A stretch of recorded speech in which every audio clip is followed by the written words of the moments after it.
Lawmakers, academics, and policy experts will gather in Washington this week to help Egypt's Coptic Christians achieve equal citizenship rights, including protection from violence and full religious freedom.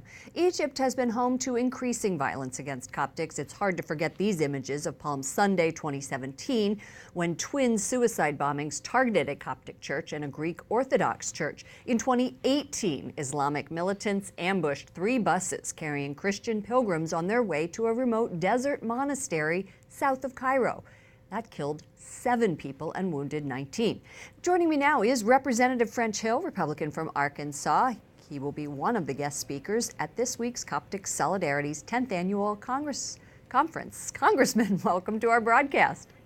Lauren, thanks for having me. You visited Egypt. It's estimated that Coptic Christians make up less than 10% of the population. What did you hear from them living there? What are conditions like? And most importantly, what do they need? Well, I think we're concerned about Christian communities all across the Middle East and the Levant, but Egypt's one of our richest, most traditional Christian communities in the whole region. There are about 10 million Christians, and most of those are Coptic Christians, a church founded by St. Mark in his evangelism to Alexandria. So it's a big country with a large Christian population. They simply want to be treated fairly in the rule of law, like all other Egyptians that take their water from the Nile. Does U.S. aid to Egypt need to be more closely tied to the government's protection of Coptic Christians? Well, President El-Sisi is a terrific economic policy partner and national security partner for the United States. He's backed Israel for almost 40 years now in the peace process. But we want to make sure that Egypt continues to share his vision across the whole country, one of acceptance, one of tolerance, one that follows the rule of law. So President El-Sisi is a good partner to the U.S. He's had the right vision for religious tolerance in Egypt, but we need the laws at the local level to reflect his vision. Well, you've introduced legislation here that expresses concern over attacks against Egypt's Coptic Christians. What kind of response are you getting from your colleagues?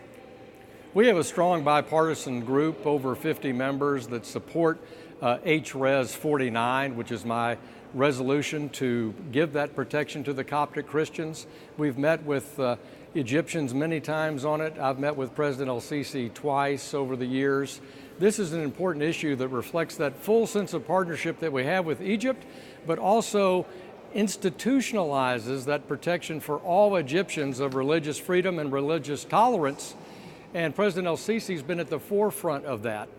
Recently, I was so pleased the Pope visited Egypt, or visited Abu Dhabi, and was with the Grand Imam of Al-Azhar Mosque there in Cairo, the most important mosque in Islam, both preaching religious tolerance for all citizens of all countries, including Egypt. Yeah, we covered that extensively. I have that document here that is called Human Fraternity for World Peace and Living Together. And in it, the Pope says, in the name of this fraternity torn apart by policies of extremism and division, that it is important for people to have good actions. And I think that that's exactly what the Catholic Church is looking for in bringing both Muslims and Christians together. Exactly. You look at El-Sisi on the civil side of society calling for that tolerance. You have the Grand Imam calling for tolerance among Muslims in Egypt. That's the right mix that we want. Now we want to see the results, both from a religious point of view and from a civil society point of view, that all Egyptians are treated with tolerance and equality across that big, beautiful, important country. Congressman French Hill, Republican from Arkansas. Thank you for joining us. Thank you, Lauren.